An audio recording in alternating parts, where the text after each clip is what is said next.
First of all இங்கே வந்திருக்க press, media and print எல்லாருக்குமே ரொம்ப பெரிய தேங்க்ஸ்.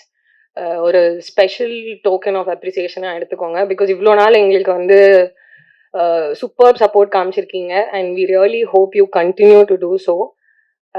போர் வந்து எனக்கு ரொம்ப ஸ்பெஷலான ஃபில்ம். ஏன் அப்படின்னா அதே தான் எல்லாரும் சொல்ல போகிறாங்க.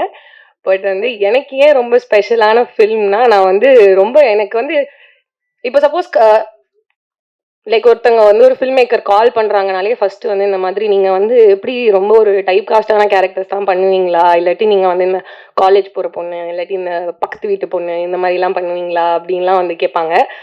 பட் வந்து அப்படிலாம் எந்த கேள்வியுமே கேட்காம வந்து விஜய் வந்து எனக்கு வந்து ஒரு ஒரு like he gave a very big offer. நான் உங்களுக்கு கதை சொல்கிறேன். நான் ஒரு 2 கேரக்டருக்கு உங்களை பற்றி நான் நினச்சி வச்சிருக்கேன். பட் நீங்கள் கதை கேட்டுட்டு சொல்லுங்கள் உங்களுக்கு எந்த கேரக்டர் பிடிச்சிருக்கு அப்படின்னாரு. அவர் அந்த ஆப்ஷன் கொடுத்தது வந்து ஒரு தப்பான விஷயம். பிகாஸ் நான் ஒரு கேரக்டரில் வந்து ஸ்டக் ஆயிட்டேன். நான் அந்த கேரக்டர் தான் பண்ணுவேன் அப்படின்னு ஒரு 2 months பேக் அண்ட் ஃபோர்த். அவர் வந்து இல்லை நீங்கள் இந்த கேரக்டர் பண்ணால் நல்லாயிருக்கும் அப்படின்னு சொல்லுவார். நான் வந்து இல்லை எனக்கு வந்து நான் ஒரு particular character which is what I plate now. நான் வந்து இல்லை இந்த கேரக்டர் தான் பண்ணுவேன், நான் வந்து அந்த டாக்டர் ஸ்டூடெண்ட் தான் பண்ணுவேன், எனக்கு அதான் வேணும் அப்படின்னு சண்டை பிடிச்சி நான் வந்து அவரோட சண்டை போட்டு வாங்கின character. It's a very western character from what ever I've done so for.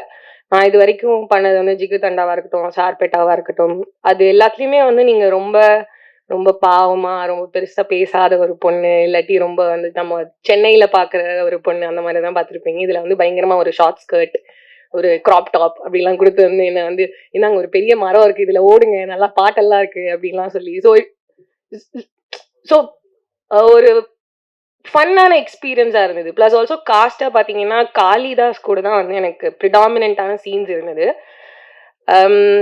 காஸ்டா வந்து இட்ஸ் அ வெரி ஒரு டிஃப்ரெண்ட் கேரக்டர்ஸ் இருக்கிற ஒரு காஸ்ட் இது. லைக் ஜென்ரலாவே பர்சனல் லைஃப்ல காளி வந்து ஒரு எக்ஸ்ட்ரீம்னா வந்து அர்ஜுன் வந்து இன்னொரு ஒரு எக்ஸ்ட்ரீம். அவர் பேசவே மாட்டாரு. காளி வந்து பேச ஆரம்பிச்சாருன்னா நிறுத்தவே மாட்டாரு. அப்புறம் பானு வந்து அவங்க சிரிச்சுக்கிட்டே இருப்பாங்க. நீங்க செட்ல இருந்தாலும் சிரிப்பாங்க, ஆஃப் செட்ல இருந்தாலும் அவங்க சிரிப்பாங்க. ஸோ இதுக்கு நடுவுல வந்து எங்க எல்லார்கிட்டயும் மாட்டிட்டு கஷ்டப்பட்டவர் வந்து விஜய். பட் அது தமிழ் மட்டும் இல்லாம இன்னொரு ஒரு different entire set of cast வேற இருந்தாங்க in Hindi. But hats off to him for pulling it off so well.